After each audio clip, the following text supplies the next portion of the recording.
Amen. Amen. Amen. Welcome back to a whole nother episode of On the Porch. We back here with another episode of On the Porch. And like I tell y'all every week, guys, we're going guest for guest for guest. The people that's behind the scenes make the most money. Let's just be completely honest here. Guys, he is a real estate investor, just a businessman overall.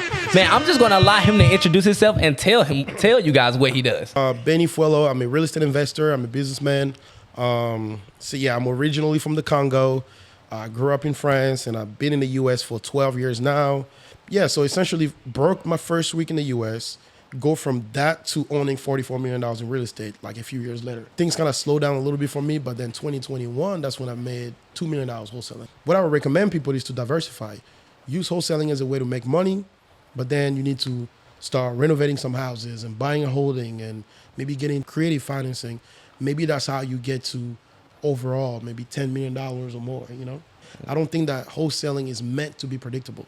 Wholesaling is meant to be a strategy you use to get cash. Yep. That's it. I can just go somewhere, I just know it's a deal. It may not make sense right away, but I just believe in my ability to perform and be able to achieve what I'm trying to get to. So I may not have all the cash flow right away, but I can see the vision. I can say, well, you know, I got a couple vacant units, so if I turn these units, I'm going to achieve the cash flow that I want. You know, that's what I always tell people. Use your job as an investor because you're exchanging your time for money, but what are you doing with the money? Is the most important thing. It's not so much about your job. Right. So use that job as your first investor.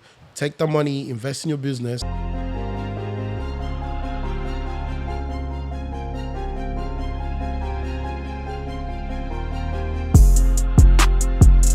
Welcome back to a whole nother episode of On the Porch. Guys, I told you guys we are going crazy. Make sure you like, comment, and subscribe if you're on YouTube. And if you're on YouTube, go over to our other platforms. Leave us 5 stars, say something nice, and move us up those charts. But other platforms, I mean Apple Podcasts, Spotify, Google Podcasts, whatever that is, just to move us up those charts. And guys, look. If you want to support us, I know a lot of people have been trying to figure out, how do I support these guys? How can I help these guys continue just getting better production, better quality, all that stuff? Leave us a super chat. Say something nice. And me and BJ have been masterminding on this membership. And we got some stuff coming. So if I were you, I would go ahead and join the membership. We talking about weekly calls. We talking about monthly calls with the special guest that's been on that's gonna give y'all a straight game. We've been talking about all this stuff, monthly meetups, quarterly meetups, whatever that is. So look, just don't miss out. Go ahead and join. BJ. Amen. No cap. Hey, it's your boy _BJ Real. We back here with another episode of On the Porch. And like I tell y'all every week, guys, we're going guest for guest for guest. We're getting bigger and better every time, guys. And we have another special guest with us today. We have another special guest, guys. I mean, I don't know if you all know him, but you know, the people that's behind the scenes make the most money. Let's just be completely honest here.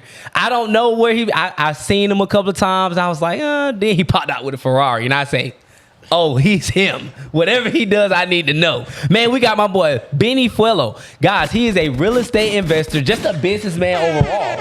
Man, I'm just going to allow him to introduce himself and tell you guys what he does.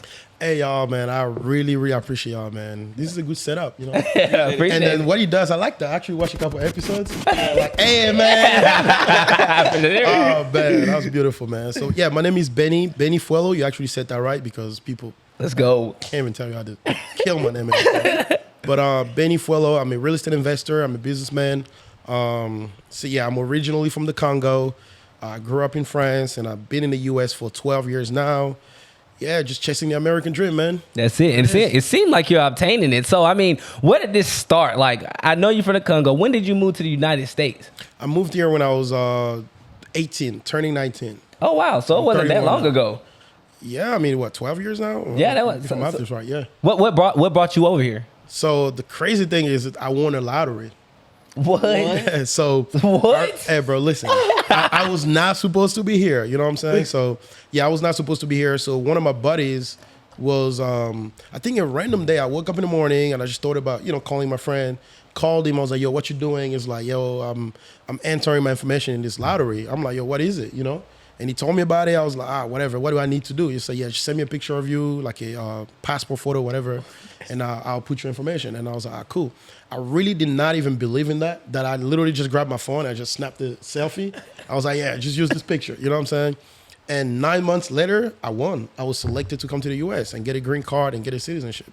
Wow. Random, What lottery is this? When I hear lottery, I'm thinking you thinking money? Nah, it's not. Oh, I've been saying how much you won. I'm like, whoa, how much you won? Nah, it was a visa lottery. So it's called a diversity visa lottery. So the U.S. government had a program. I'm not sure if it's still going. They had a program where they wanted to maintain diversity in the country. So they gave every country, or a lot of countries in the world, a certain quota where they can have people come in. So the odds were like 1 out of 50,000 or something like that. It was like I was not supposed to like. So essentially, I was selected out of every 50,000 people. Wow. So yeah, I just got selected to essentially have an opportunity to come here. It's not a money, nothing, man. Like I still had to buy my own ticket to come and figure my life out. So it's just an opportunity to the American dream. So that's why I always mention it, because I mean, they just give me a shot, you know?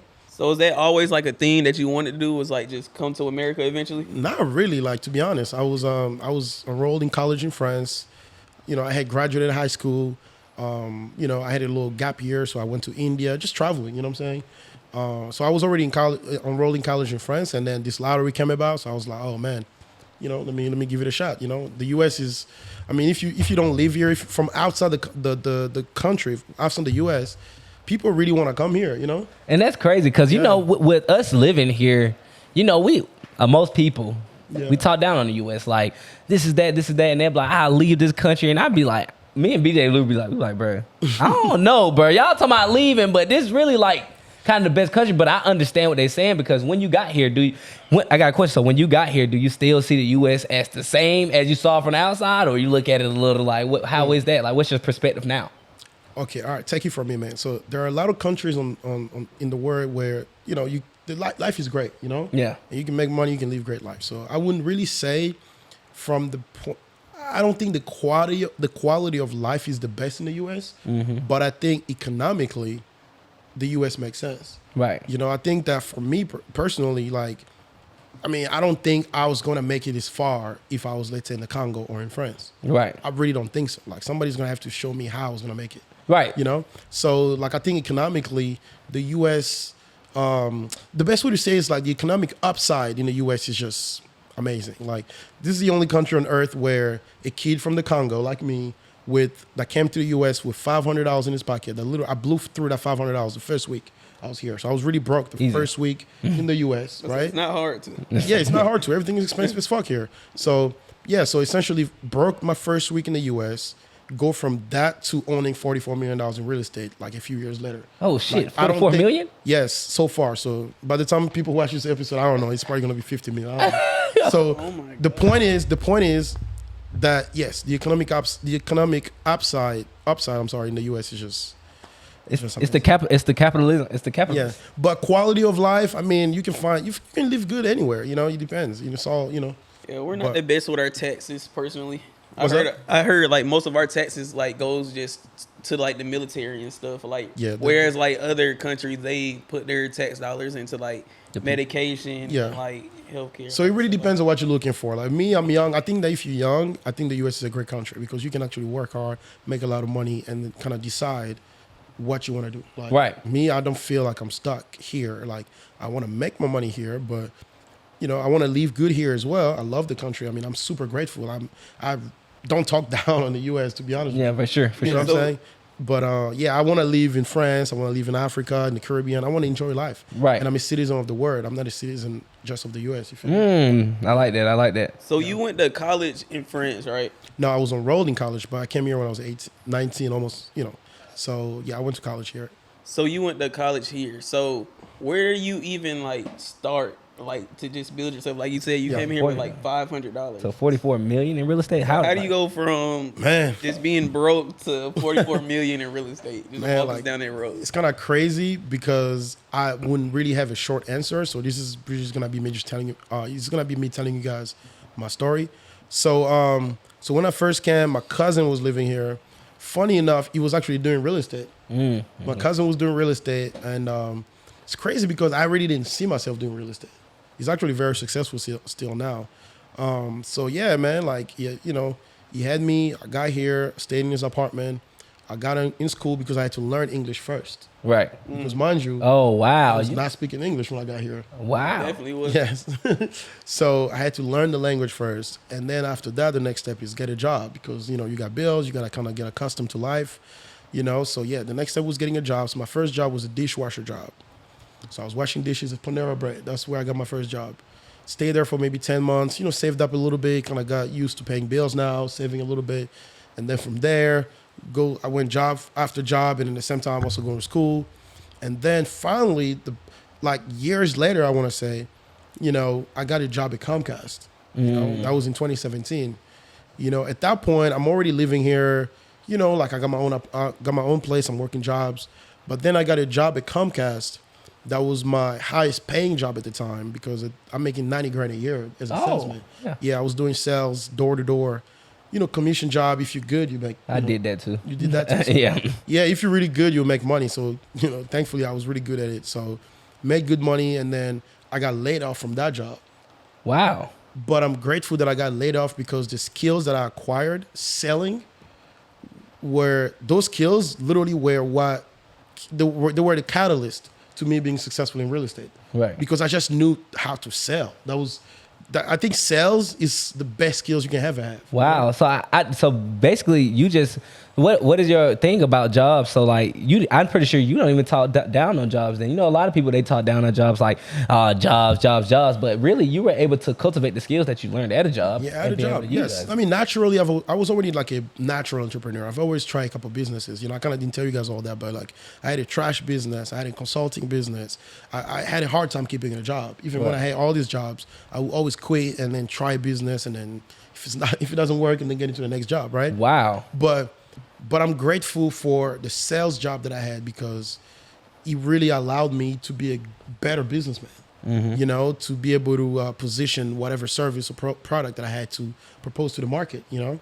So, yeah. So, look, I don't talk down on jobs, but I think that if you have an idea and you can use your job as your first investor, you know, that's what I always tell people, use your job as an investor because you're exchanging your time for money, but what are you doing with the money? Is the most important thing. It's not so much about your job. Right. So use that job as your first investor. Take the money, invest in your business, and until your business can replace your job, then you can quit. Or you can be like me, crazy like me. You can just quit your job, put your back against the wall, and go crazy. Yeah, and I was gonna ask that. That's one thing I was gonna pull out the story because I'm like, all right, you saying that you would get a job, save some money up, go try to start a business. Yeah. I mean, most people that's probably watching our episodes probably between 17, 35, maybe. Yeah. So they're pretty young still. Yeah. Do you recommend somebody to do that, or do you need them to say, you know what, they need to just be at that job and focus on that for a little while and run some money up? It depends on what kind of job. That's the thing. Like, Okay. you know, I talked to some guys, you know, even when I raised capital for my real estate stuff, you know, I have executive at big companies. I'm not going to ask an executive at JP Morgan to quit their job.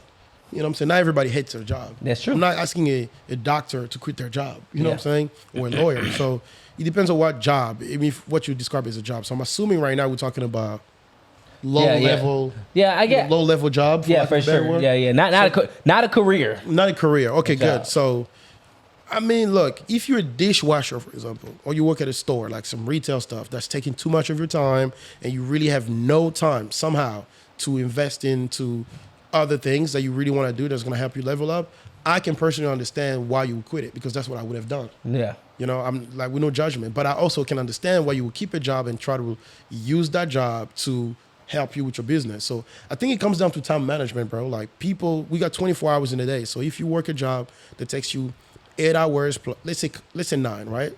Commute time. Right. So you have 9 hours, but you still have the remainder of the day to do what you're gonna do, you know? So you may have to cut down sleep time or entertainment stuff. Like, you're gonna have to figure it out. Like, I feel like people use a job as an excuse. They do. Like, you can really have a job and still make it happen.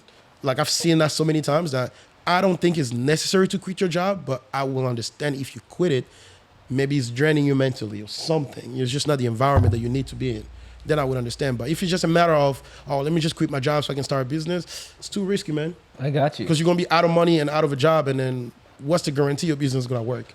It's none. It's just gonna be a failure. Well, you know what kind of I'm saying? you, I guess. I guess it kind of just depends. Don't you think that? You think it kind of just depends on how hard you're going to work at it. That is true. I got laid off. I didn't want to quit my job. It was a good paying job. So I got laid off and I was really upset. And I promised myself to never work for nobody else. And the reason why I was really upset is because I was really good at what I was doing. I was not just an average. Like I was top in the South. Right. Oh, You know? yeah. Yeah, in Comcast. I was like one of the top sales rep. And they laid me off. It just kind of opened my eyes to understanding that I'm just a number to these big companies, you know? So I just promised myself that I would just never go back to work for anybody else. So that was my motivation at the time, you know? But again, you know, hey, I'm different maybe. I don't know. Yeah, for sure. So know? what ended up happening? I know they laid you off and you pretty much, and like we could always say this, guys. Most people know this, that jobs, when you got a job, they really got so much power over you. Like they got a power when you can, how you can feed your family, right? Because really they could just cut that off at any time. Like, yep, I don't want you no more. Yeah. Right. So that's just a lesson in itself, right? And a lesson that he learned. So after you learned that lesson, what happened when you vowed yourself that you would never let anybody have that control over you anymore? Like what happened? Man, like mentally it was scary. First of all, like it's not easy. You know, it was really scary. So I look at all my credit cards. I was like, all right, okay, for the next few months, I'm gonna leave off of my credit cards. But then I had to be able to replace my job somehow. And to be honest, I didn't know like what was the next move. You know, I was really thinking. So I took a few weeks to think. And as I was thinking, one day I'm watching TV and there was an infomercial about real estate. You know. And they're talking about you can get into real estate, no money, that kind of stuff. I'm like, what? What year was this? 2017, late Oh, wow. 2017, Okay. December 2017. So they're saying like, actually November, December, somewhere around that time. They're saying like, man, you can get into real estate, no money down. I'm like, man, this thing sounds good, too good to be true. I've heard of it. You know, I've seen it on social media, but I never paid attention to it because, you know, I had other businesses going, I had my job, so I never really, you know, paid attention to it. But clearly I have no job, so I'm paying attention to everything now, right? For sure. So I was like, okay, let me give it a shot. I paid $200, attended the seminar or whatever. And after that, I paid another $1,000 to really get in a 3-day workshop, that kind of stuff, to really give me all the more knowledge. And I attended. I just educated myself first, right? To get the tools and just kind of get more knowledge into what is it, you know, what is the strategy. That's how I found out about wholesaling real estate, you know? And so at the end of it, it was a $50,000 offer. Clearly, I was broke. I didn't have it, but I just, you know, $50,000? Yeah, it was a $50,000 to really get into some sort of mastermind.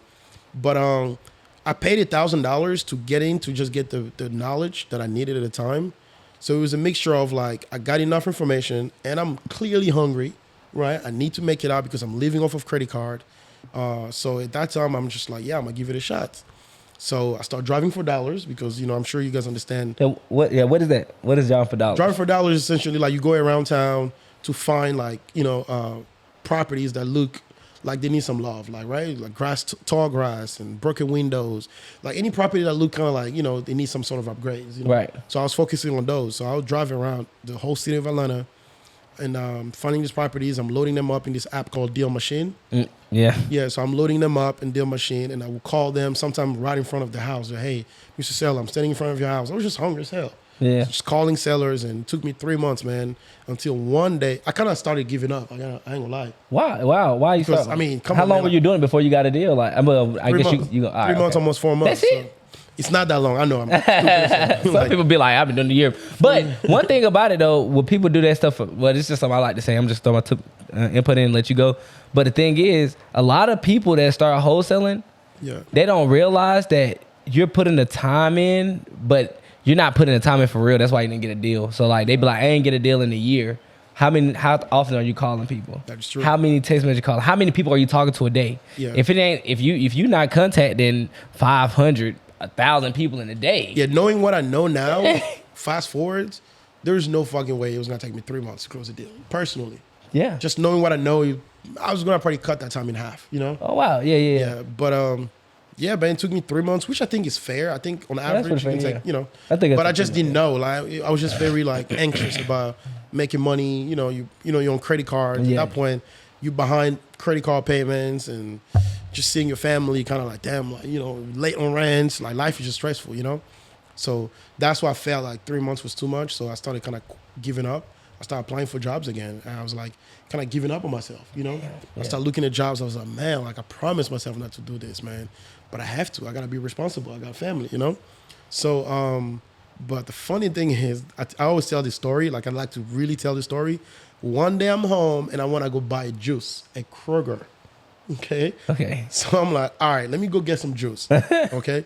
And I like to tell that story because a lot of people always kind of shit on me because I drink a lot of juice. Like, I drink water. I was like, juice saved me. And here's how. Right. So, by the way, I drink water. Okay. But I just drink a lot of juice too. So, Happy. So yeah, man, I'm home. I'm like, yo, no juice in the fridge. Let me go to Kroger and get some juice. So I'm driving, bro, the same street that I always drive when I go, to the grocery store. And I noticed a house that I never seen on that street.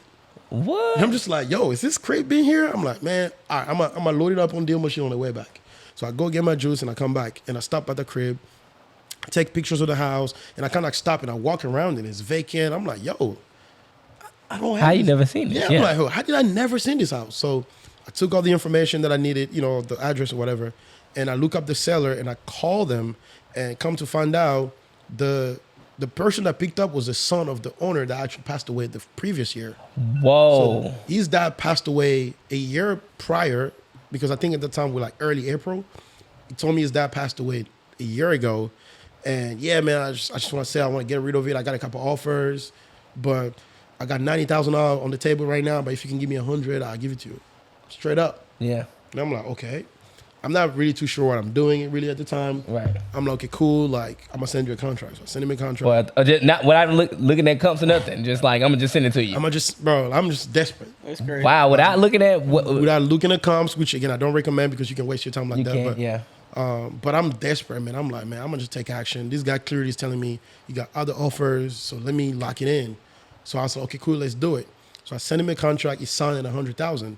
And now I'm like, damn, I don't have buyers. I have no buyers. So I got this deal finally, but I have no buyers. So I go online, I look up the Atlanta Real Estate Association, like the local RIA. So I go there and I just shake everybody's hand. I'm like, hey, I'm a wholesaler. I got deals. I'm telling everybody. So I put together a group of 5 guys that say, yeah, we'll come look at the property. And 4 of them show up. They look at it. They say they'll send offers. And one guy called me. He was like, hey, his name is Mr. Malone. I always remember his name. He said, hey, man, older guy. He was like, hey, man, look, I'm late. I got a lot of things going on, but if you can wait for me there, I'm coming. I'm like, man, I'm not getting back to my folks. I got to get back to, what I got to do, but I got 30 minutes for you. This guy show up like an hour late. I'm like, whatever. He looks at the property and he said, okay, how much you selling it for? I'm like, I'm just shooting numbers. I said, yeah, maybe like, 160. He said, okay, I'll give you 150. Man, listen, I could not believe this guy really telling me, yeah, I can do 150 for this. Could you take it?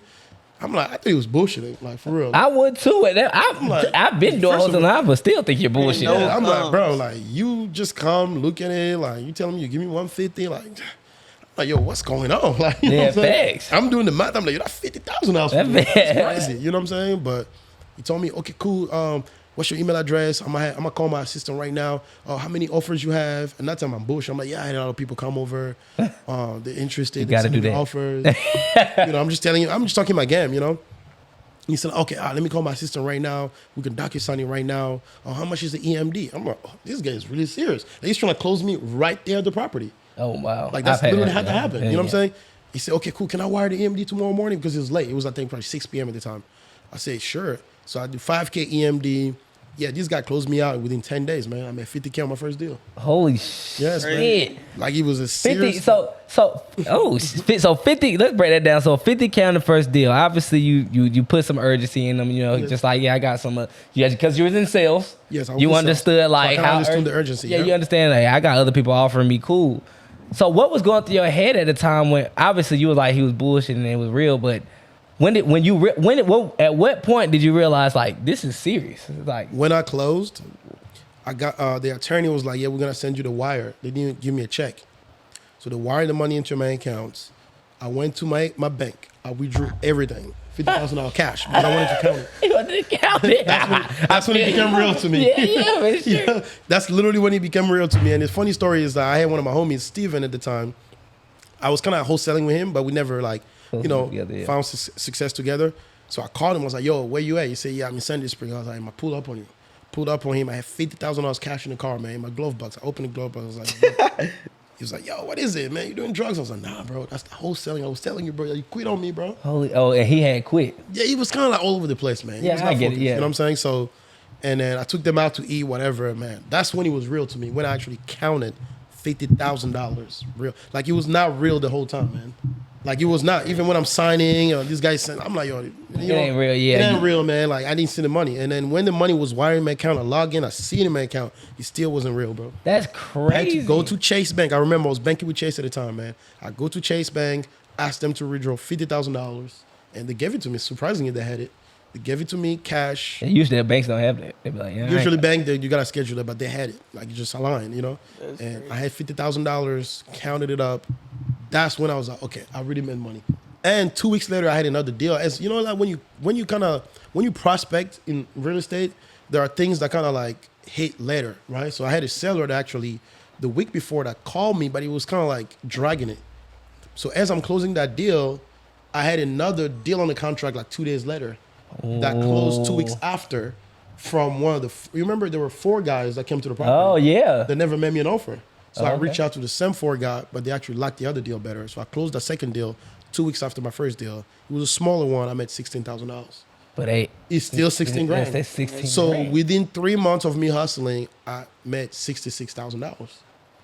Wow. That was, and I never looked back, man. So when you get in these funds, obviously, what did you do? What did you do with the money once you got it? Obviously, why were you thinking like reinvest to the business or That's when I'm kind of grateful to have it. Like, you know, my wife kind of like kept me grounded. Oh wait, you were married at the time. I'm married. I'm still married. You know, Oh, I'm just not wearing my wow. ring right now, but Yeah, you're I'm still married. Yes. So I know that was wow. That's I a was big already part. married. Yeah, that's a big part because you're telling me you were living off a credit card and they having the money and you were married. I was married. Oh, I and know she was on your ass. I mean, Not really, but not you really, know, but clearly, you know, You know, how it is. It's yeah. kind of like, man, you was like, nigga, you better it's like, hey, I'm giving you this opportunity to kind get of your shit together. But my wife has always been great because she never made me feel less of a man. You know what I'm saying? That's something I always kind of credit to her because even when, you know, I had this dream that I'm gonna be a big real estate investor, I shared it with her. She had to do what she had to do to support me. My wife had to drive Uber when my deals were not closing. She was like, fuck it, I pick up Uber to support. Wow. She did that. So when I made money, like, man, like the way I think, man, I could have blew the bread like quick, man. I was already looking at cars. You know, when you have 66 grand in your bank account, You like shit? I can go buy anything I want right now. like, You feel like that? You feel like that. You know what I'm saying? So I'm looking at cars. I'm looking at like, man, what can I do? I'm looking at like, yo, let me take a vacation. Let me get like, I'm getting lazy at the time, right? So, but she was just like, man, clearly we behind on bills. Like, you know what I'm saying? So take care of that first. So we gotta take care of what we behind on, and so yeah, we took care of what we're behind on, and then I gotta be honest, I got lazy, man. I got lazy for like 6 months. Wow. Yeah, I was not really like grinding anymore, man. I was just like, shit. 60,000. I mean, It's a lot of money that can cover you. I mean, that's people's salary for the year. You know what I'm saying? Yeah, So I got lazy until November of that same year. At that time, we're 2018 now. So November of 2018. did your funds get low or? Of course, man. So it got low and you was like, At that time, I'm that's probably what like- that's what keep you from being lazy. Got you back Yeah. into it. At that time, I'm probably looking at like maybe 15, 20 grand. I'm like, shit, even low, maybe 15,000 I left out of the money, you know? So I'm like, okay, I got to get back on my grind. So I go in, I get my real estate license.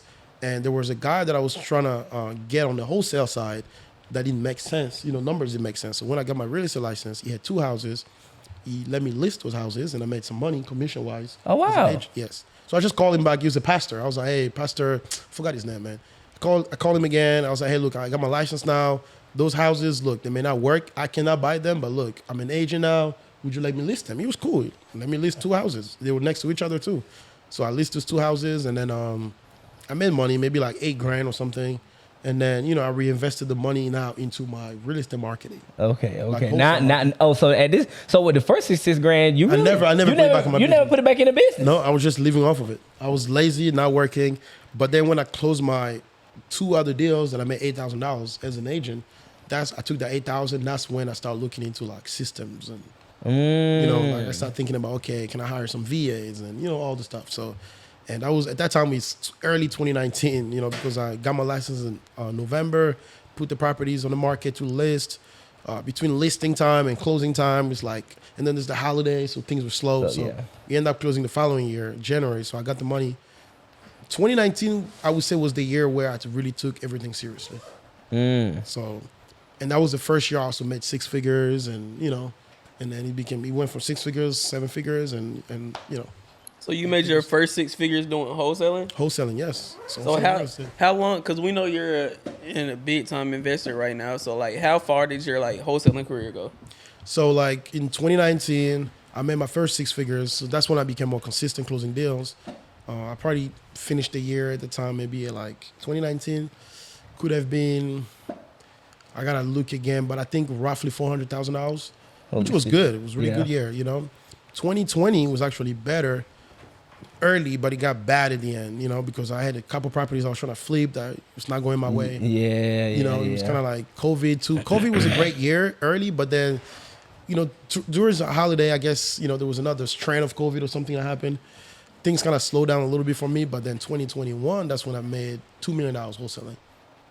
Yes, 2020. So you went from 566.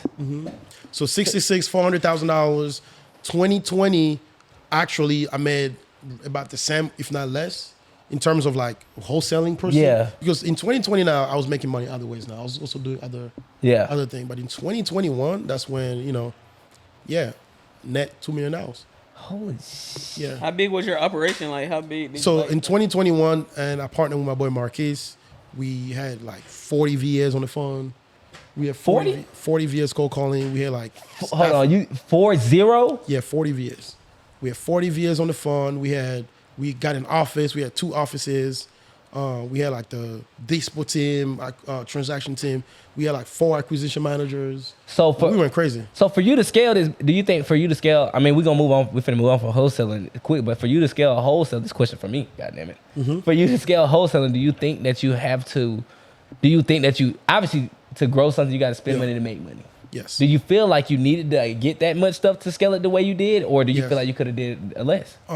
Yes, I think it was needed, man, because at the time too, like the market was booming, So you kind of needed you needed I needed a team to support like the fulfillment of all these deals. Yeah. Like because there was a lot of hedge funds in the market. They like buying at any price. Yeah. So you need people. You need like the more people you had, the more money you make. It was kind of like that, And the more you're willing to spend, the more you make.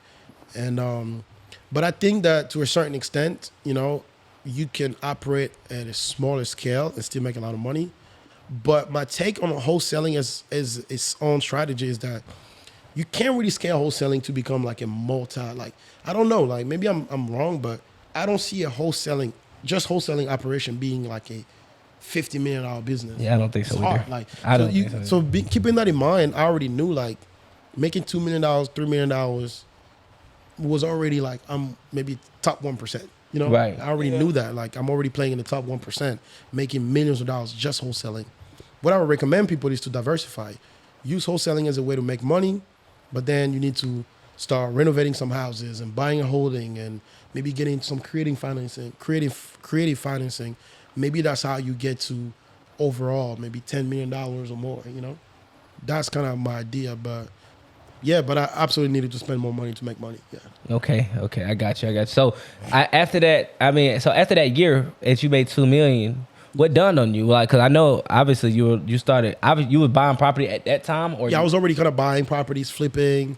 So everything I'm talking about right now is wholesale revenue. Yeah. But clearly I was flipping houses and making money other ways. So I made you were another $1 making million other ways. Yeah, I was flipping a lot of houses too. I made like $1.3 million flipping houses. And I was doing some businesses with my sister.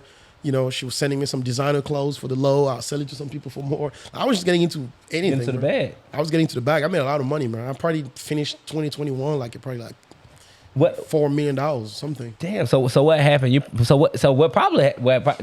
I'm just guessing. I'm not sure. Did you get tired of hustling?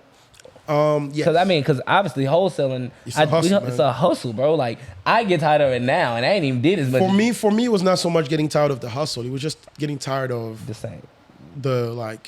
Because I was not the one doing the wholesaling. I had a team, right? But it's what's the word? Like just people quit like so much, man. Oh, turnover. The turnover, that's where I'm looking for. Like just having to deal with new people every 6 months, it was like, man. And then on top of that, it's still a hustle, man. Like you're only as good as your last deal. Yep. You know, so let's say we clear up a month, we close 15 deals. But then the next month we start over. Yeah. You know what I'm That's saying? true. It It's don't like, matter, yeah. Those 15 deals don't matter the next month, you know? So it's kind of like, you know, I kind of started thinking like, man, like you got to kind of start buying and holding properties because they're more predictable. You know, I know some people try to make wholesaling a predictable business, but I don't think that wholesaling is meant to be predictable. Wholesaling is meant to be a strategy you use to get cash. Yep. That's it. That's it. That's where it ends. Because most people don't understand it. Most people don't understand wholesaling is literally just an extra It's a strategy. It's just a strategy. It's an exit strategy. Yeah, so that means you have a property, you can buy the property, you can do other things with the property, but if you're not in position to buy, that's why you wholesale it, to make money. Right. That's what wholesaling is meant for, you know? Real estate is meant to be bought, Yep. right? So to really make money in real estate, you got to buy it and hold on to it, Wow. right? But if you cannot do it, that's why you wholesale it, so you can make some money and move to the next one. Now, you can develop that into a full-blown operation so you can wholesale a lot of properties, but you're not supposed to wholesale as a career, man. You're supposed to wholesale, make some money, and get into buying and holding and buy some other businesses, do some other things. For sure. So so when did you get to the point where you say, you know what, I'm going to start buying multifamily? Like when did you get to that? So that was in 2022. So actually, I was already thinking about it in 2020. Were you buying and holding single families already? Single family, yeah. I sold all of them. Oh wow. How many did you have before you sold all of them? I had probably like 9 houses. Uh-huh. Yeah, I had 9 houses. So, but I sold all of them. My last one actually I sold in 2022. Oh wow. One of them being one, you know, personal residence. I also sold that. Like one that I bought initially to live in. What made you do that? I To don't sell know. all your properties. What made you say, you know, I'm finna sell all my single? First of all, I needed cash to get into bigger things, and second of all, I just didn't like the you know, like I think that the multifamily makes more sense because not only the rental income is higher, tax benefits are better, and also like the vacancy risk. Well, yeah. You know, I just think that like think about it. If you have 30 units, right? If you have 30 units and you have 5 vacancies, you still got 25 people paying your rent. But if you have one house and you don't have a tenant, you got to carry the mortgage. Yep. That's You know what I'm saying? So I think that it just made sense for me to get into more diverse tenant base, which was multifamily. You know, you buy one property, you have multiple tenants. I mean, it's a lot more work, but when you crack the code, you know, it makes sense, you know? Do you think you cracked the code?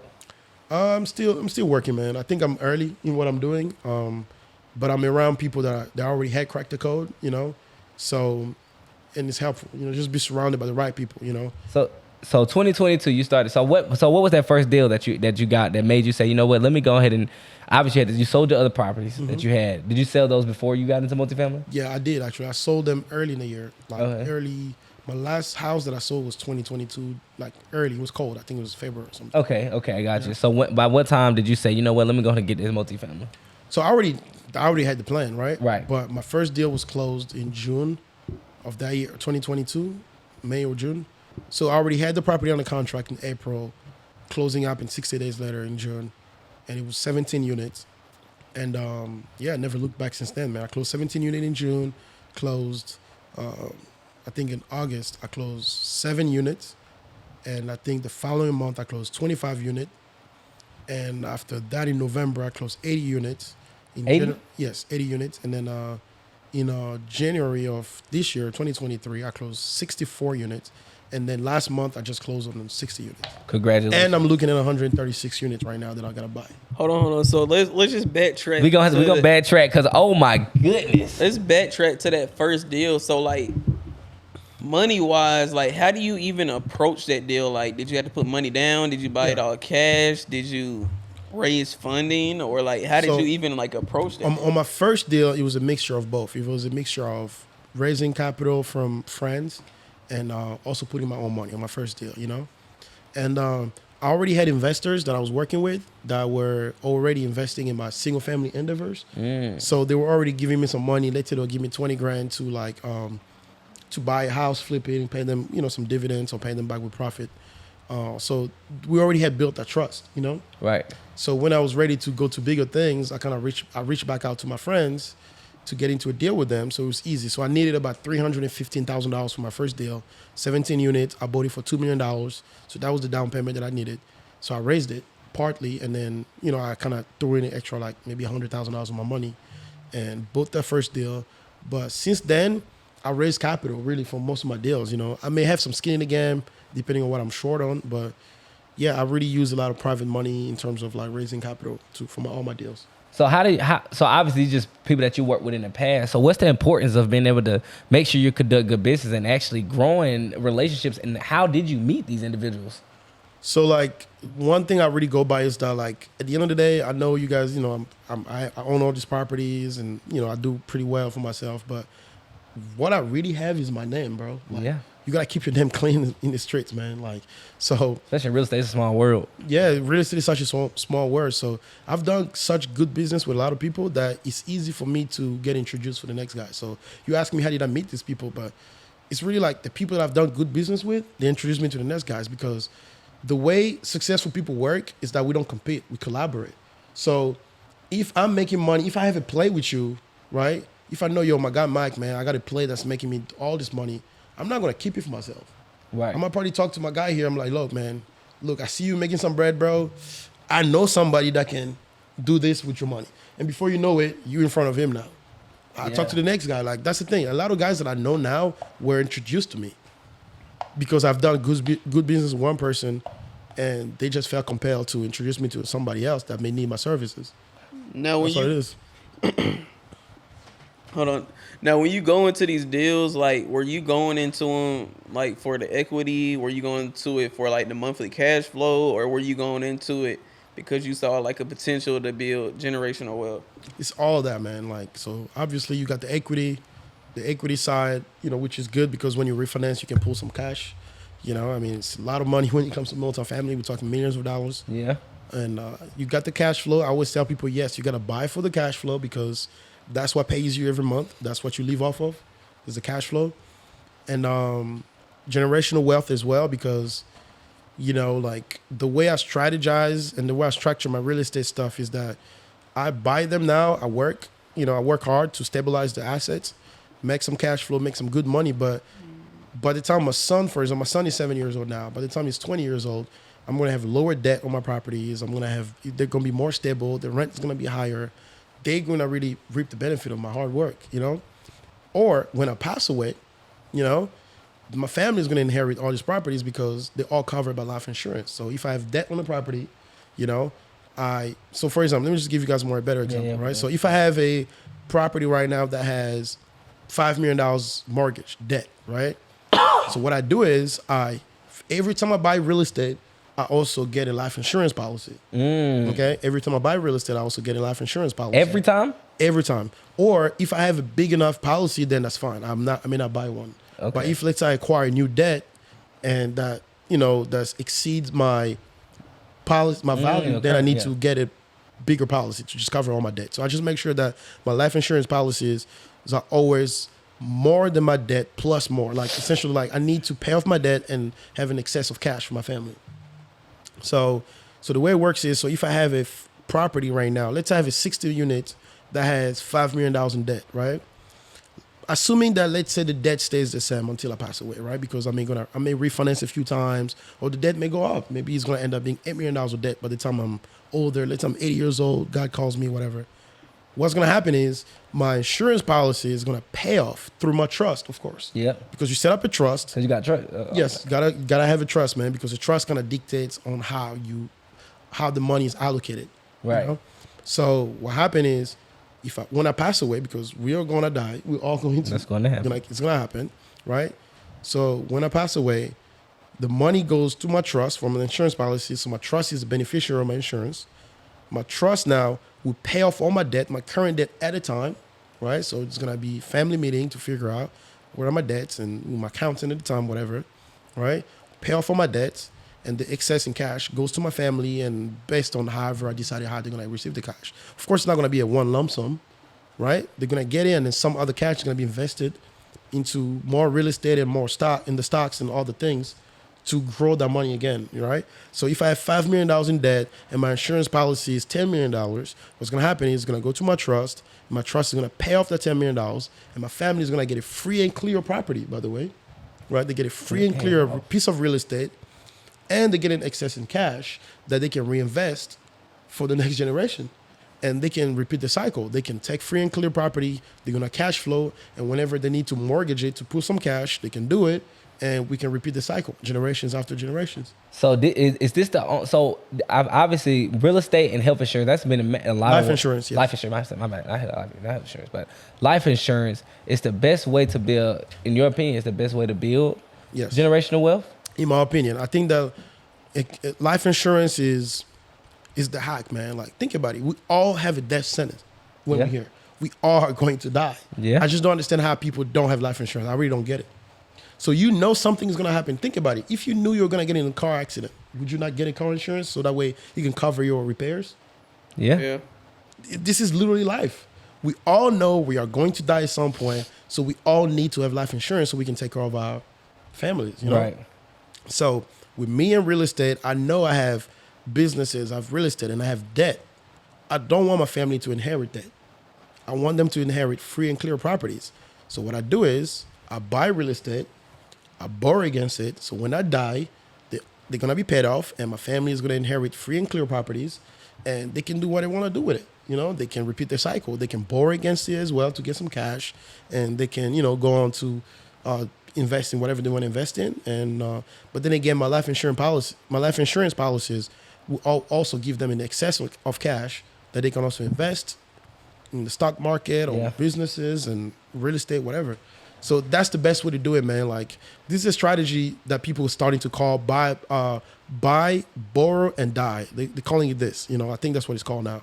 It's like you buy real estate, you grow up, you pull all your cash out, all the equity out to do whatever you do. Oh, you can live off wow. of it. You know what I'm saying? That's crazy. Yeah, so think about it. You buy real estate right now, you can keep your debt low when you're young, but when you grow up, you can pull your equity out so you can live off of it. You already old. You already old. You can pull all your equity out, right? So you have all this debt, but then when you die, you have life insurance policy to just pay off your debt. Done. And then your family takes it, repeat the cycle. That's the hack, man. Oh my goodness. So life insurance, man, is the hack, man. If you don't have life insurance, it's crazy to me. It's crazy to me. Don't worry, I'll begin it on Monday, guys. And they get it when you're young, man. Like, when you're young, you get the best rate. It's cheaper, man. I got a lot of policy, but I got $1 million policy that I got when I was 29. I paid $50 for it a month. It's a meal. It's a meal, bro. A meal. That's $1 million. If anything happens to me, my family can get a meal. But all it costs me is $50, man. I don't even sell life insurance, but I appreciate it because I know the power of life insurance, bro. People don't think it makes sense because we don't want to talk about death. But I think that every family gotta really start sitting down and really like talking about real shit, bro. Definitely, and we definitely shouldn't. And that's, shoot, you got a wife here, man. Y'all gonna really have to have a plan. Yeah. You know, you gotta have a plan. So you're gonna have to have a faith plan, which means what do you guys believe in, right? In terms of your religion and, you know, your faith system, and what do you guys want your kids to believe in and your grandkids and all that stuff. Right. It's important to be intentional about it. Okay. Okay. That's number one plan you're gonna have. The second plan you're gonna have is your health plan, right? So obviously there are exterior factors, right? You married your wife, you know, she came with her history, and you came with your history. So you cannot fully control it, but you can be intentional about going to the gym and eating clean and that kind of stuff, which I'm sure you're doing already. Yeah. I see you in the gym, right? And the third plan you're gonna have is your financial plan, which includes all the stuff. You know, how do you make sure you live financially secure now, and how do you secure the financial future of your family? So these are three plans you gotta have. Like, you can't live this life blindly, bro. I have to write that down after this. Yes, man. So this is how you move, man. You gotta have all these three plans, and I got that's you. how you live, man. So when you're starting to trust, and you're building a trust, I'm not going to ask all the details of. I'm not an estate attorney, man. I can't really give you the details, but go ahead. Yeah, for sure. I'm not going to. I'm just saying, like, where does somebody even start building a trust? Like, what? Man, Google is the best, man. You know, you can Google start a trust. You're gonna find some attorneys. Man, you can pay $100 a month for that shit, bro. Wow. Real, like, there are a lot of things. Look, you know what I found out? There are a lot of buzzwords or big terms that people think that are only for the wealthy, but that's not true. Do you understand that you can have a trust even if you work in McDonald's? Do you understand that? Like, wow. I mean, I'm not even trying to down talk anybody that works in McDonald's, seriously. but I'm just trying to paint the picture of you don't have to be wealthy to have a trust, right? You can budget it. You can pay a monthly fee to an attorney, which can be $100 a month, to set up your family trust. You set up your will, that kind of stuff, and then you can have a life insurance policy that will, you can appoint your trust as the beneficiary. So that way, you may not have made the money when you're living, but if you die, you're gonna have millions of dollars or hundreds of thousands of dollars that will go to the trust, and your family now will be, you can have trust funds, baby. Yeah. Okay. You can have trust funds babies. And that's what I want. People think that trust funds babies must come from wealthy families.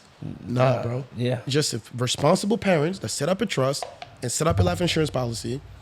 And whenever they pass away, the babies or the grandkids will have the money. Taken care of. Okay. It's all good. So now we know that you need to get a trust, and we need something to pass down to Trust and our life kids. insurance policy. Trust and life insurance policy. Yeah. But we know right now that you grew a $44 million real estate empire. Yeah. So can you just walk us through the multiple deals that you went through to acquire that amount of So yes, in my real first estate? deal was the smallest one. It was $2 million. So the way it works is, the way we estimate the value is, so I bought it for $2 million, but the value of the deal is really a $3.4 million deal. So just the same way you buy a single family house, right? So you have the purchase price, ARV, repair, same numbers, right? So those multifamily deals, I don't care what they are, like a skyscraper downtown or like a Class C in the hood, whatever. They all have a purchase price, they have repair, and they have a future value. So we get appraisals to kind of tell us what the property will be when they're stable. The beautiful thing about multifamily is that the value of the property is not just estimated by the comps, they're also estimated by revenue, because it's commercial real estate. So the income of your property also plays a big role, by the way, in the valuation of your property. So because you have your revenue, you have the income minus all your expenses. Now you have your net operating income divided by the cap rate, which varies per area. That's the value, of your property. So what makes, first of all, what makes a property multifamily? Like what is it that makes it? So I mean, not there- multifamily, commercial. Commercial, okay, so I think, so I was gonna actually answer that before you asked me that. So Okay. a few things that I gotta say, right? There are residential multifamily and commercial multifamily. So anything that's more than 5 units is considered commercial multifamily. But a duplex is a residential multifamily, a triplex, a quadplex, so the residential multifamily. But anything more than 5 units is considered commercial multifamily, because the way you value the property, what makes it commercial is that the revenue component It's changed, yeah. changes. So that means The business. it's more of a business now. Every time you buy an apartment complex, you're really buying a business, because now the revenue of that property plays a role into the value of the property. That's Right. what makes it commercial. So what makes it? So what makes a? So you bought the first for $2 million. What made something a good prospect for you to buy? Like obviously you don't buy anything. I'm pretty sure you Yes. get most deals. So you I get look at a most of the few deals things. that I look come at a few things. So I look at obviously I want to make sure I'm buying at the right price, right? At the moment of purchase, I want to make sure that I have enough equity, because my first exit will be to refinance. to. Okay. Yeah. Right? So I want to make sure that when I purchase a property, that I'm actually able to refinance within the first 24 months. So if I don't see with the appraisal that I can get now and in the near future that I'm going to have enough value to refinance, let's say at a 75% or 80% LTV, and that's going to give me some cash and pay off the debt that I have currently, then that may just be a pass right away, right? So that's the first thing. The second thing, of course, I look at location. And the third thing, I look at cash flow when I buy, because I want to make sure that when you buy a property, that the property can take care of itself and make you some money already. So again, I look at, the refinance possibilities, location, and cash flow. And quite honestly, man, most of the time when I buy my properties, it's just a gut feeling, man.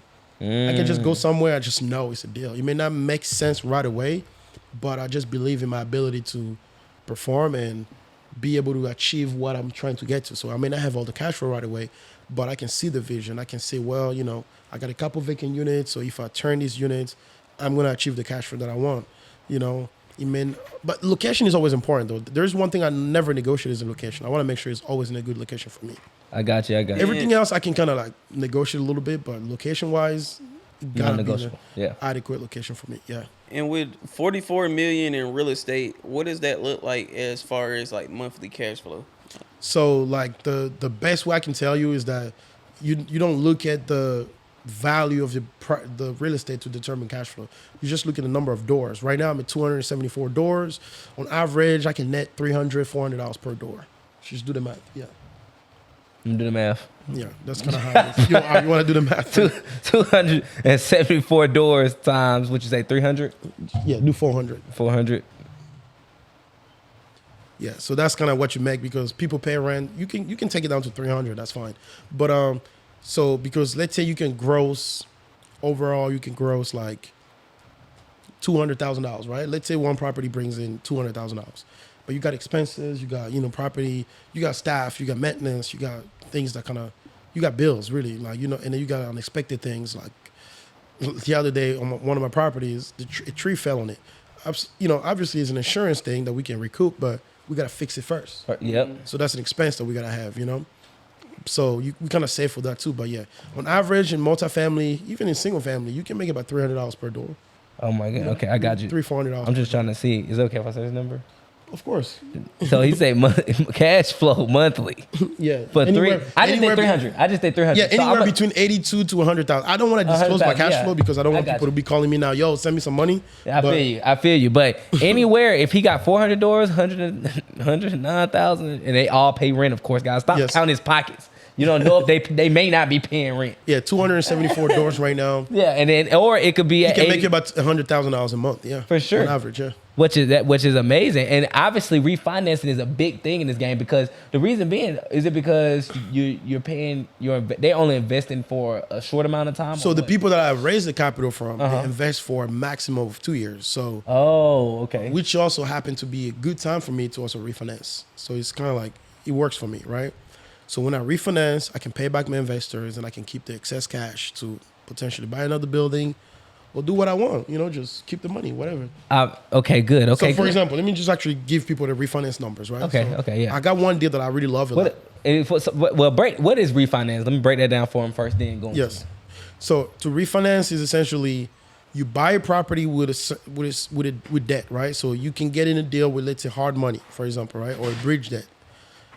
Bridge debt is short term, but the good thing about bridge debt and hard money is that it has a repair component to it, right? So they don't only give you money for purchase, but they also carry you through renovations, okay? And you really use those loans, loans, only for properties that actually have equity. You cannot use it for a property that does not have equity. Okay. So now, how do you tap into that equity? You need to do some improvement to the property to realize that value, right? To really get to the potential value of the property. So what we do is we get a bridge loan, we buy the property, we have the repair component included in the loan. Right. We do the repairs. Now that we realize the value of the property, right? Let's say you buy something. I'll give you a real example. So I buy a property for $6.4 million that's really worth $13 million. Okay? I spend $500,000 to repair the property. Right? And I take it back to the bank, I refinance. Now they see that I fixed up the property and the rent is up and everything is good. The revenue justifies the new value.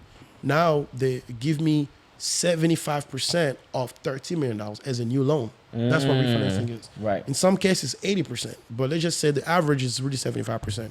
So if you do 75% of $13 million, tell me what the number is. So you just do $13 million times 75. $13 million. Times 0.75.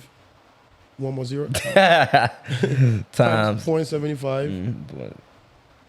So you got $9.7 million, right? So you got a $9.7 million new loan, right? But remember, I bought the property for $6.4 million. My down payment was $4 million.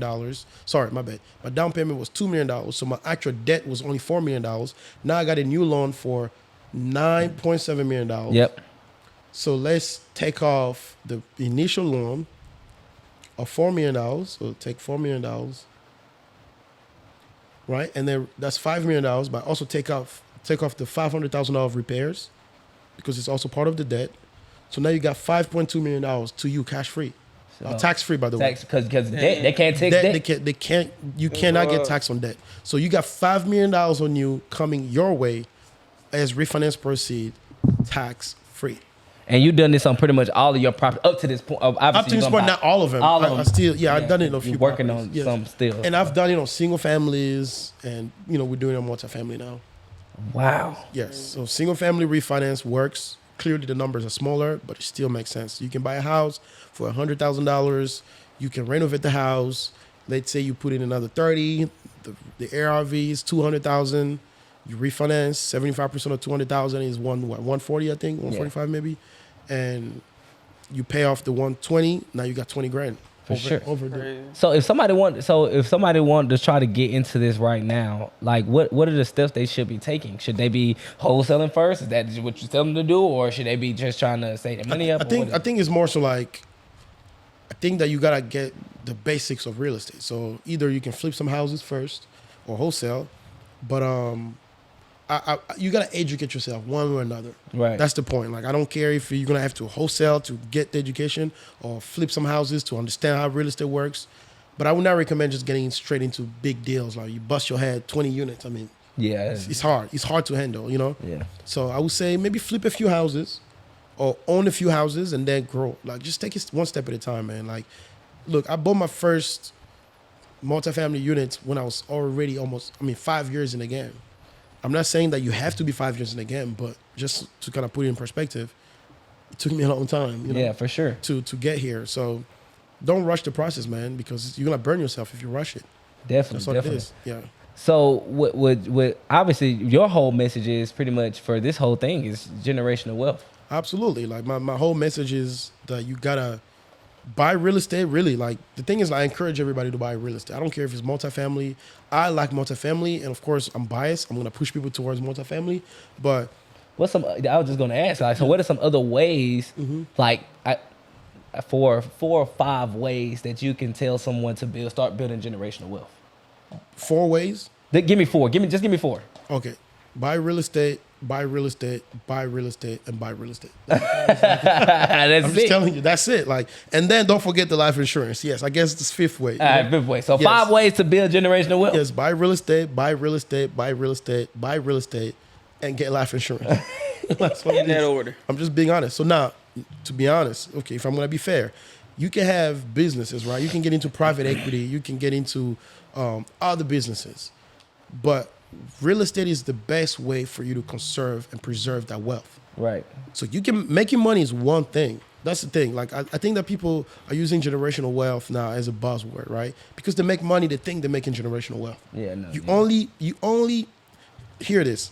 You only can talk about generational wealth when you're now starting to talk about money that you are not even gonna touch. Yeah.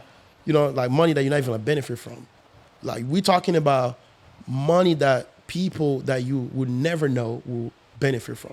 That's when you're talking about generational wealth. So if you have a business right now that's making you good money, you're driving a nice car, you're living in a nice house, that's not generational wealth, bro, because that's your wealth. You know what I'm saying? That's generational wealth is money that future generations, because that's literally what it is. Generational wealth is money that future generations are going to touch. So if you haven't set up anything that really will guarantee that to happen, you haven't built generational wealth. So the best way for me is, however you make money, buy real estate to preserve your wealth, right? Because it's real, and have life insurance to protect that wealth in terms of if you pass away, whatever you got going on can be paid off with life insurance. All the debt can be paid off, and set up a trust, however you want it. That's all. Man. Yeah. This has been blowing my mind because obviously, we in the wholesaling, so it's kind of just like, we're going every day. Oh, you get a check. But it's like, yeah, but just keep in mind that you get a check because, dude, I was wholesaling too. So I'm not even like, it's a good way to make money, man. You can make a lot of fucking money wholesaling.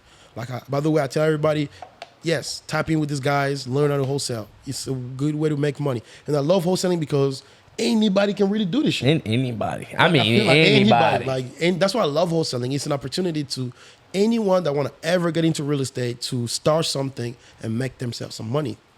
But keep in mind what your end goal is. So if you want to buy multifamily, stack some bread up, man.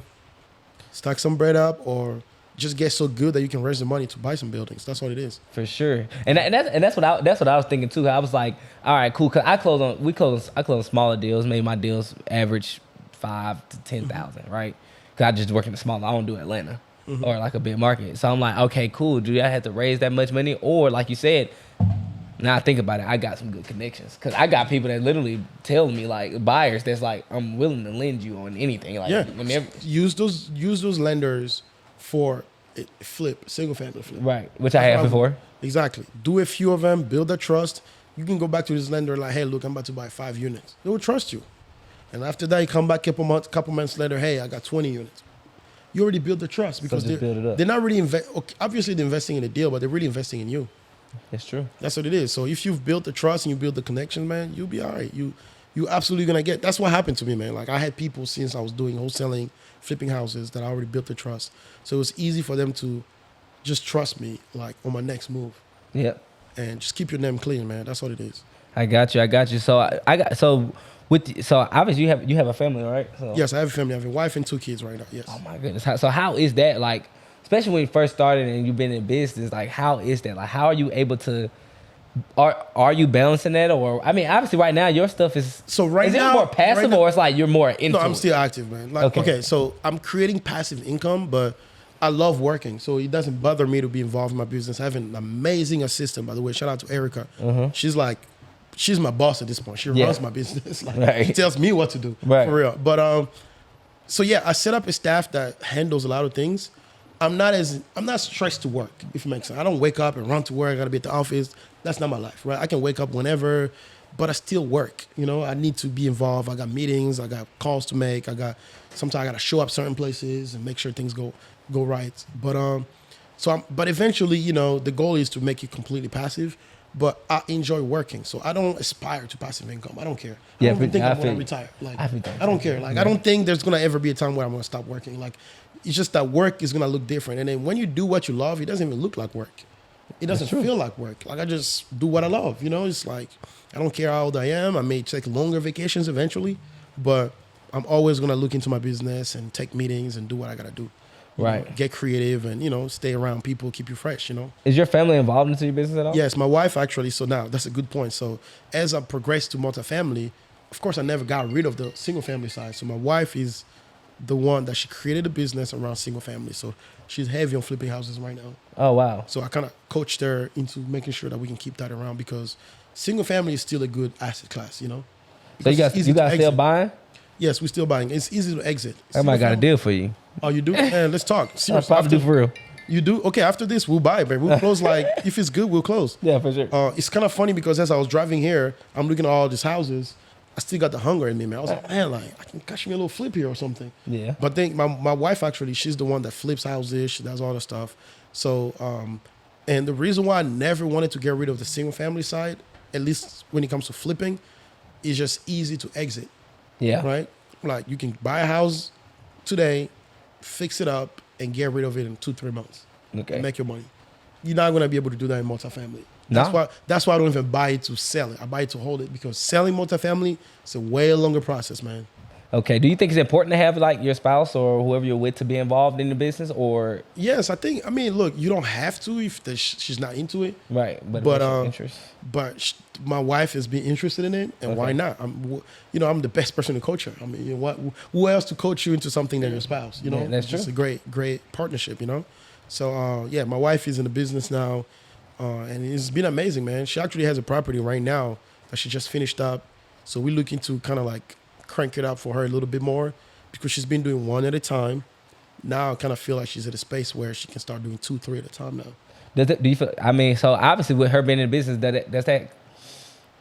So most businessmen, when they're in business, their wife don't understand the business that they're doing. So they're like, "Oh my gosh, you're working so much, or you're busy. Does this help?" It was a problem before. Yes, it was a problem. It was before. absolutely a problem where there was arguments about work and that kind of stuff.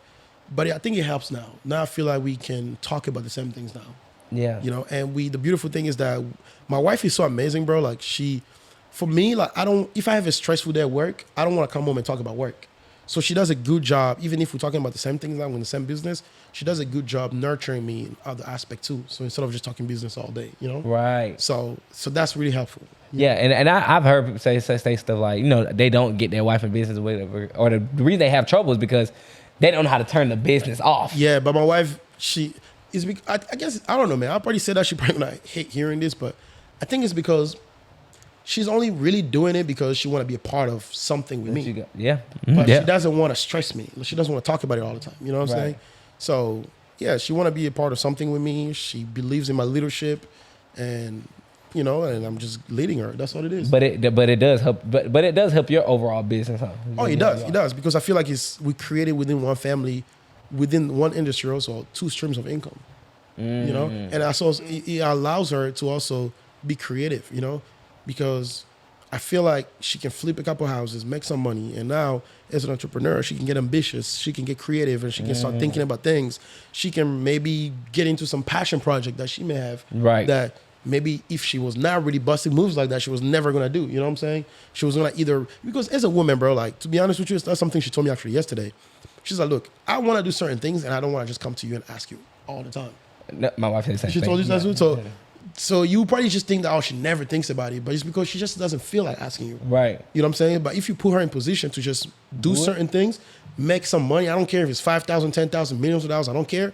You see her get into stuff like, I didn't even know that. Yeah. Yes, because I didn't have the money, man. That makes sense. You'd be like, you could have asked me. No, I didn't want to ask you. You know what I'm saying? Yeah, for sure. So that's the thing. So I just put her in position to just do what she want to do. Like, that's what it is. That's really what it comes down to. Like, hey, play in the real estate space and do what you want to do. That's crazy. That's what it is. crazy. Yeah. That's Yeah, what it man. is, And well, look, it seems like we probably been for a while. BJ got any more questions for my boy Ben? Yeah, you're not talking, man. I'm not talking to him. You do Me? Hey, I just been sitting back and Now soaking listen, it because up. I don't cap because this Hey, has you gotta ask me a question, man. He hasn't really been talking, man. What happened, man? Let's see. this has just been one of those episodes, though. You know what I mean? Like, this is one of those episodes where, because obviously we're all in the same space, Yeah. right? So it's kind of like we aspire to be where you are. Appreciate it, man. So it's just like, dang, it's like I don't even want to. That's why I was just letting you talk. I'm like, I want to hear it. I want to see how can I do the same thing. I want to talk to you after this too, because I mean, it's just what it is. But BJ, you gotta ask him a question. Though he said. So, like, with this investing journey, do you have like anybody that you look up to, that you inspire to be, or like a end goal where you want to be at, or like who's like some of those mentors that you look up to? I don't necessarily will say I aspire to be anybody, to be honest with you. Like, I really don't have anybody I look and say I want to be this guy. But from a business angle, I have people that I like what they've accomplished. Donald Trump, I read his book, actually, very smart guy. Yeah, but yeah, You know? he is. Yeah, so Y'all cut us off, I guess. But no, I mean, hey, I'm not trying to get political, bro. I'm Yeah, talking it's business. business, man. just Let's keep business, it yeah. business, right? Of course, it's not perfect. Okay, maybe in his business ventures, he's done things. I'm not aware of those. I'm speaking what he's accomplished in real estate. You cannot deny it. I'm sorry. Yeah, his dad gave him something, but that's what his dad was supposed to do. That's what I'm doing for my kid. So Yeah. you can't hate on that. You know what I'm saying? He took his dad's business and turned it all the way up, right? for and sure. he came with his own challenges. He had to go bankrupt here and there, but that's business, bro. That's not what I'm here to talk about, right? And I'm not here to defend him. I read his book, I actually studied his business, I understand it, and it's amazing. If you actually get off the news and actually pay attention, you will see that this guy can actually teach you real estate. Yeah. You know what I'm saying? So Donald Trump is somebody, yes, business-wise, I admire a lot. Grant Cardone, yes, him too. Yeah. I think that, Grant Cardone is another one I look at. I have a lot of other guys that I look at that are not necessarily in real estate. I like Ray Dalio a lot. I like Robert Smith, Robert Smith. Yes, really, like, he's That's somebody him. that I'm studying now these days because, yes, and it's other African leaders in Nigeria that make a lot of money. I'm not Nigerian, by the way, but the Nigerians, in terms of like the African continent, they're making a lot of fucking money, man. Yeah, for You know, so I'm looking at some guys there too. Like, I just study a lot of people, man. But yeah, Donald Trump is really one guy I really read a lot, man. Surprisingly, I read a lot of Donald Trump, and now I'm looking at Grant Cardone, Ray Dalio, Robert Smith. These are the 4 top that I actually like. That's crazy. That's crazy. Aspire to. I just respect that because I know a lot of people just do stuff. Unfortunately, our culture they just do it off for color. Nah, They just do it off of color. money is great, man. Money is At least great. The U.S. dollar is, Yeah. The U.S. dollar is great, man. Money has no colors, man. It's business is business. We gotta keep it like that, man. It's business. I know it can get personal sometimes, but It's business, man. Yeah, for That's sure. what it is. And I feel like that'll probably hold a lot of people back because they just so busy. Color, they just, oh, this person white. I can't read them. I can't look up. You know one thing I always say, right? I believe in black enterprise strongly. For sure. Obviously, I'm Yeah. black. We all black here. I believe in black enterprise and I encourage black enterprise. And if I can hire as many black people as I can to put them in position or teach black people stuff, I'll do it. But I don't want us to have the mentality to think that you can only do business with black people. Yeah. We got to get rid of that, man, because have there are to, certain people that are just on other, they're from other races that may be qualified to do some deals with you. Go ahead and make your money because at the end of the day, you're going to get paid and you're a black person who's going to get paid. Right. You know what I'm saying? That makes sense. And you're going to use that dollar and just make sure that you inject it in the black community. Yep. That's really the part where we're going to be responsible. It's not so much about let's only do business among us. We can do business with us and other people, but as long as whatever we bring back home, we are willing to inject it in our community, we fine. Yeah. That's what it is. Dig. You know what I'm saying? That's Definitely. what it is. Oh my goodness. The problem with us is that we make money and we spend it with other communities. Man, It's not so much that we only do business with other people because obviously we have to do business with other communities. That's what it is. But we gotta spend with ourselves too. That's the problem. Hey, give me some gunshots for that, Tay. Give me some of that, bro. Because I mean, he's going crazy, giving out hit a ton of game, man. I mean, guys, man, I'm not even going. We could obviously keep going. I could keep talking. Honestly. This guy's crazy. But the thing is, though, we might have to have a part 2 for this one. We might have to have a part 2. I'm with you. We might have to have a part 2. And next time, BJ just gonna interview you. You're gonna have to, it's me and you, my bro. I was just letting him Yeah, flow. Like I had some questions, but I was like, go ahead.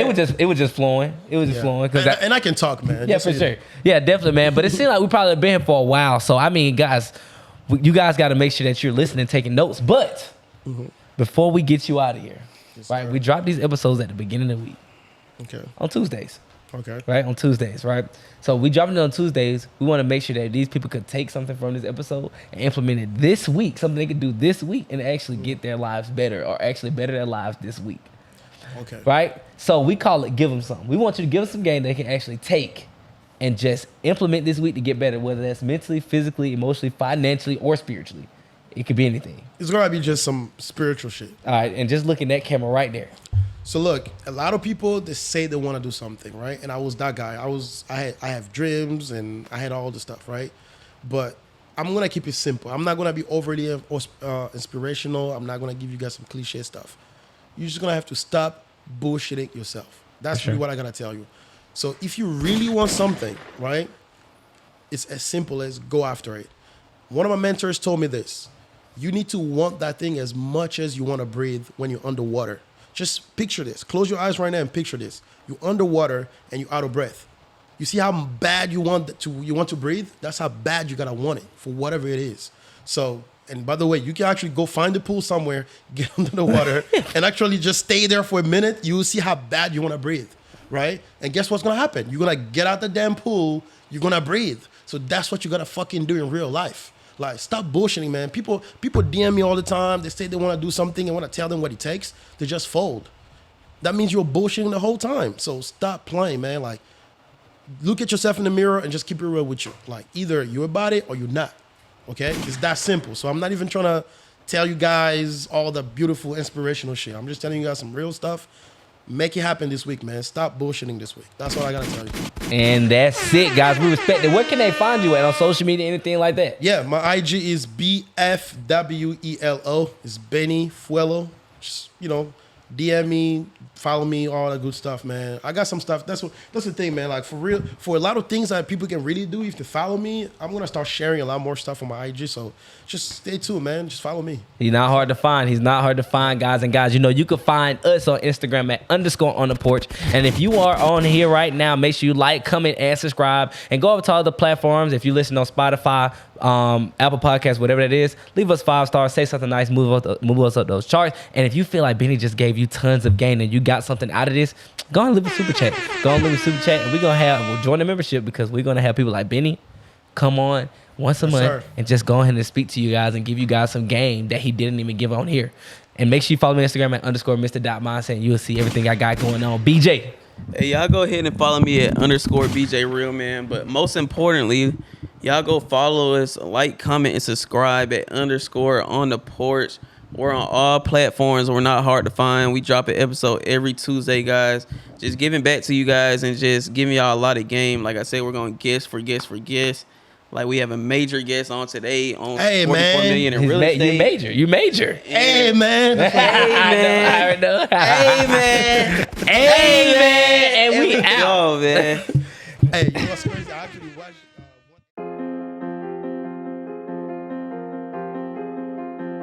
JT on the track again.